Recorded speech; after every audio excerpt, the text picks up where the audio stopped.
I hope all is well. So, we're going to talk about Black Girl Magic. Before we get into my concept of Black Girl Magic, I want to talk about the biological blueprint of biology. So, first, there is an atom that develops into a molecule, that develops into a macromolecule, that develops into an organelle. An organelle is basically the organ of cells. So, you have your nucleus, your mitochondria, you have your Golgi apparatus, you have different functional units within a cell. So when you talk about the mitochondria, you're talking about the powerhouse of a cell, how the cell gets its energy. So after you have this organelle, then you'll get a cell. After you have a cell, then you'll get tissue. After you have tissue, you'll develop a tissue system. After you develop a tissue system, then you have created an organ. Once you have an organ, you can have an organ system. Once you have an organ system, then you have an organism. So back to this concept of mitochondria. So your mitochondria is an organelle within your cell that gives you energy. What's so interesting about it is it can be traced back 200,000 years to your great grandma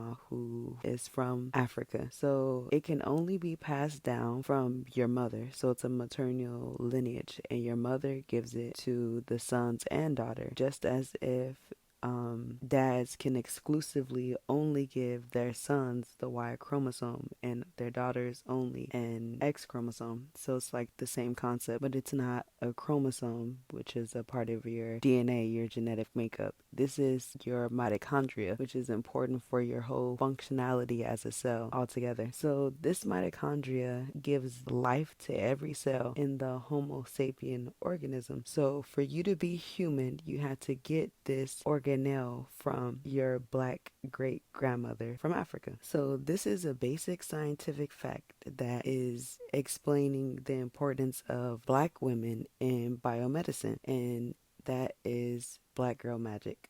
You are welcome.